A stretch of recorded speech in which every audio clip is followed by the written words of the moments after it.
Hello everyone, welcome back to my YouTube channel, and today I'm going to be giving my match predictions for Week 13 Premier League fixtures, and what a set of Week 12 results we just had. We saw so many 3-3 thrillers. We saw literally Newcastle draw to Brentford 3-3. We saw Burnley draw 3-3 as well. We saw Ole Gunnar Solskjaer get the sack against Watford, losing 4-1, an absolutely humiliating, embarrassing defeat. We saw Liverpool wipe away Arsenal's dreams and hopes, potentially for getting into top 4.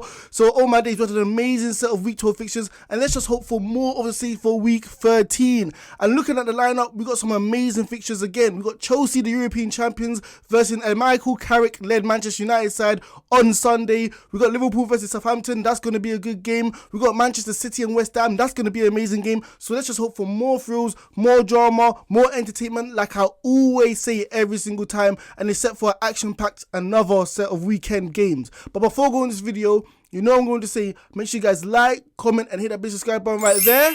And make sure you guys in the comment section give me your own predictions in the comments. Who do you think will win Week 13 Premier League fixtures? So the first game I'm going to be predicting is Chelsea versus Manchester United. And obviously this is going to be the biggest game all weekend. Two of the biggest clubs in the country, most likely after Liverpool and Arsenal for Chelsea. But honestly, this is set to be an amazing game. We literally got Chelsea, the European champions, sitting top of the Premier League. Literally have so much confidence, playing with so much sauce, so much pizzazz, the way they move the ball, the way they're defending as a team, the best defense in Europe. And then you got Manchester United recently sacking their manager Ole Gunnar Solskjaer. I couldn't have written this game any better, man. Chelsea are the overwhelming favourites in this game to pick up all 3 points, and no one can blame this. If you're betting on Manchester United going into this game, you're absolutely ludicrous or crazy, because they don't have the confidence, they don't have the belief, they've been losing left, right, centre, they haven't been winning many games lately this season. So how do you expect them to beat a Chelsea side which have the best defence in Europe? I got no idea. But what I do know is that they shouldn't try and go and press Chelsea, because we've seen them try press Man City and Liverpool and they have gotten no joy.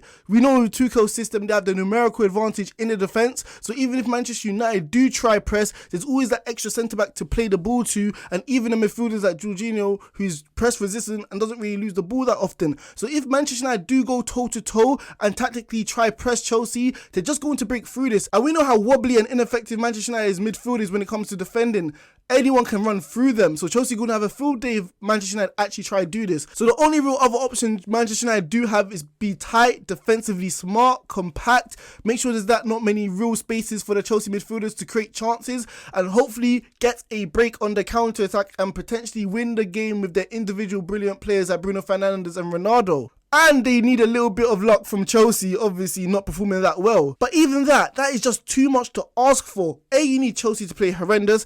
B, you need your players to step up when we know you have Maguire missing, Varane missing, Bruno Fernandes has had his longest streak without scoring a goal for Manchester United. You have Ronaldo missing chances left, right, centre against Watford. So all is looking down for Manchester United. Even if Chelsea don't play well, you don't even have the confidence, the belief, or even the players or the tactic from the manager to actually play well in this game. So honestly, Manchester United have no real chance of picking up the 3 points. The only other real good factor I feel like Manchester United do have is obviously it's a fresh start. And Carrick is obviously going to say to the players, you know what, just play your football. Whatever happens, happens. We can't control the inevitable, but let's make sure we put a performance for the fans. But even that speech is going to get them nowhere, because we know Chelsea are relentless and will be able to get 1 or 2 goals easily against Manchester United's side, who have been fragile, conceding a lot of goals this season. But the only real factor, the only real hope I give Manchester United is that maybe they stumbled across something. We saw in the second half against Watford, Cristiano Ronaldo, Sancho and Van der Beek combining for many chances which Cristiano Ronaldo was missing on a frenzy. The way Sancho feels much more comfortable on that right hand side, because it's more natural to him. He can cross the ball with his right foot and potentially create a chance for one of the strikers inside the box. We saw him do this so frequently in this game against Watford, showing that he can have so much joy. Van der Beek gave that midfield so much more energy, so much more creativeness, so much more ambition. The way he was driving the ball, trying to create chances for Ronaldo over the top of the balls. So Manchester United do have some sliver of hope that potentially, if they can keep a clean sheet or keep the game tight here or there, they can potentially counter on Chelsea and get chances to score goals. But Chelsea are a well-oiled machine. The only real weakness I see is that potentially they don't have Lukaku, their number 1 striker, who needs 1 or 2 chances.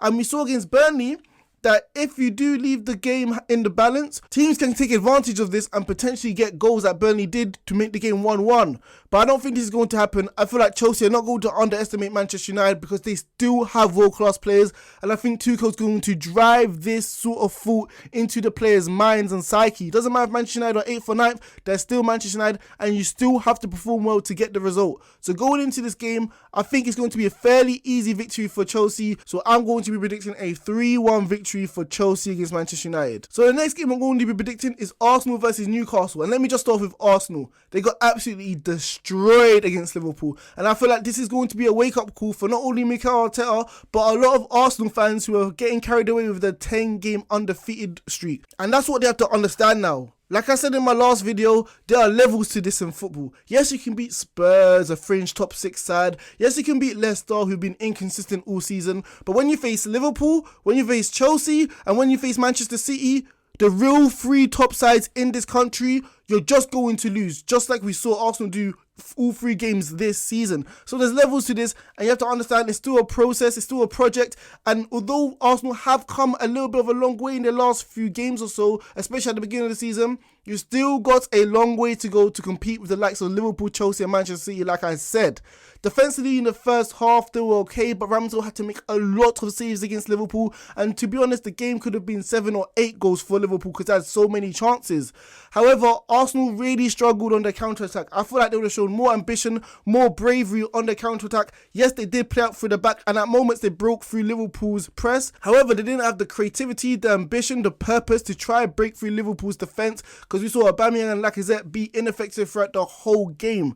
And this has been a problem with Arsenal all season. 12 games, only 13 goals all season. Aubameyang getting that contract 300k plus 2 years ago is not really looking like a good deal so far because he's just been inconsistent. Lacazette has been playing better this season, but he hasn't been getting the goals this season either. So Arsenal really have to work on getting goals because you can't keep relying on your defence like you have recently, getting clean sheets for you so you can win 1-0 against Watford, who you should truly be beating 3 or 4-0 like you did in the past under the Wenger years anyway. So going into this game against Newcastle, Arsenal must be better, more clinical, and have more ambition when it comes to creating chances. And I'm not going to go over the top. I'm not going to say I'm worried about Arsenal, but the fact you aren't creating many chances or scoring goals because half of them are coming from set pieces, not real fluid football in the final third. Not only that, but you just lost to Liverpool at Anfield 4-0. And what Arteta must hope is that this does not destroy the players' confidence because like I said, there's levels to this, and you have to understand that they're in a different stratosphere, these type of teams like Liverpool, Chelsea, and Man City,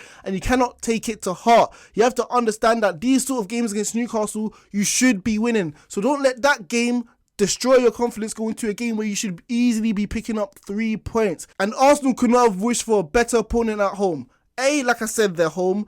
B, they're versing the worst team in the league. And 3, they literally just conceded 3 goals against Brentford, who are not notoriously famous for scoring that many goals. Newcastle got one of the worst defences in the league, if not the worst, because they defend like championship players. So if you're versing a team which can't defend and you're struggling to score, there's no better opponent to face. Aubameyang, Lacazette, Odegaard, Smith Rowe, Saka, they have to come back into their rhythm. So Newcastle's the perfect opponent, and this is what I think Arsenal will do. I think they'll win. I don't know if it will be clean and pretty, but I think they'll get 2 goals and win this game fairly easily. I know Joe Linton and St. Maximin had an amazing game against Brentford, but at the end of the day, we know Newcastle's defence cannot hold up and keep Arsenal at bay, I believe, even though Arsenal have not been scoring that many goals.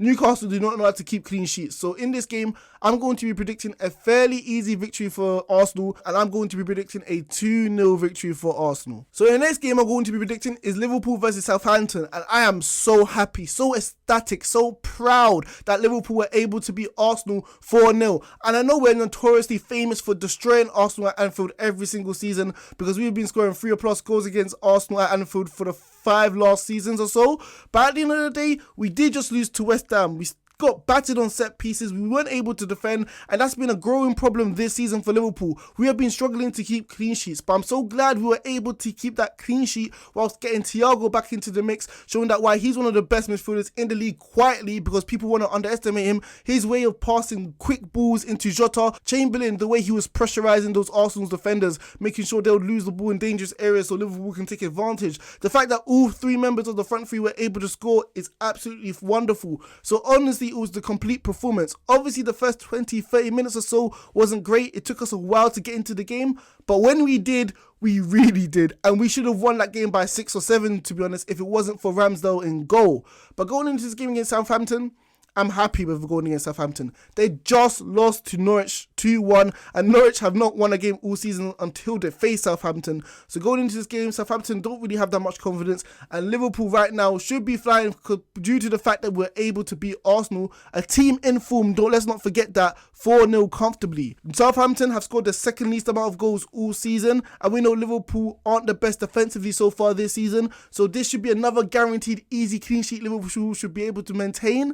And the fact our front three members have all scored, like I said, is going to be a danger threat, and honestly, it's going to be scary for the Southampton defenders to deal with throughout the whole of the 90 minutes. The only reason I can see Liverpool not getting the full 3 points is if we're complacent like we were against Brighton when we were winning 2-0 and drew 2-2. However, I don't feel like Southampton have the players or the quality or the style of play to go 2-0 down and actually have a chance of getting back into the game. So going into this game, I think Liverpool is going to be a fairly simple, straightforward victory at Anfield. I'm going to go for an easy 3-0 victory for Liverpool, and I'm going to go for a solid 2 goals and even just a 1. So the next game I'm going to be predicting is Manchester City versus West Ham, and what a set of game we're just going to have right now between these two sides, man. Both of them are in the top 4 currently right now, and both teams are looking very good this season. I know West Ham just lost their recent game, but before that, they beat Liverpool, a very good Liverpool side, 3-2 at home. So we can't take anything away from them and not like they're going to be rolled over easily against the English champions Manchester City. But going into this game, I think it's going to be fairly relatively similar to the game against Manchester City v Everton. Although Man City won comfortably in the end, Benitez decided to go for 4-5-1, literally sit back, try to defend, be compact, solid, and we know David Moyes loves doing this as well. So we're not going to see anything much different. I do think West Ham are much the better defensive side compared to Everton and may get more success. However, at the end of the day, even when West Ham will go try counter against Manchester City, we just saw with Rodri how great he was intercepting the ball, putting out any fires that Everton's were trying to start with the players like Townsend and Richarlison on their counter-attack. They had no joy whatsoever. So I think Pep Guardiola is going to stick with the same system. Make Rodri, make players like Kyle Walker aware of the counter-attack, because we know West Ham have great players going in behind like Bowen, Antonio, Fornals and Ben Rama, who can be very, very deadly like we saw against Liverpool. So I think Manchester City, like I said, have to stick with the same game plan, but at the same time be clinical, be very thorough in the final third and try get some joy there like they did against Everton and score 3 goals. It's going to be much harder, but West Ham are missing one of their best centre-backs, Ogbonna, for the rest of the season. So let's see how this really impacts West Ham's defence, especially Zuma, who looked like he was learning a lot from Ogbonna, but we'll see how it's going to go into this game. But at the end of this game, I honestly think Man City are still going to win. They're the English champions. They rolled Everton over easily and they scored some really good goals. So like I said, I think Manchester City are going to be clinical. They're going to be thorough. I feel like they're playing with great intensity, speed and pace throughout their side. The way they're moving the ball, players like Bernardo Silva has been playing excellent all season. So I expect this to continue. So at the end of the day, I'm going to be predicting a 2-0 victory for Manchester City. So the next game I'm going to be predicting is Leicester City versus Watford. And oh my days, let me just start with Watford, the Hornets. They were able to destroy Manchester United 4-1 at Vicarage Road. And I know what people are thinking, it's only Manchester United. But if you saw Manchester United's players, the players they were playing, how much they cost, their salary compared to Watford players deserve all the credit they deserved throughout the whole game, because they absolutely destroyed them and they look like the more expensive players out there on the pitch. They out-fought, they out-muscled, they out-battled all of the Manchester United players. The way they were pressurising the ball, getting the ball in good areas and creating chances and scoring goals was absolutely excellent, and Ranieri deserves so much credit for his game tactics in the game, outclassing Ole Gunnar Solskjaer in his last game. So Watford should be flying like Hornets, have all the confidence in the world that potentially they can stay up this season in the Premier League, and they should hold on to this victory and use this confidence going into the game against Leicester.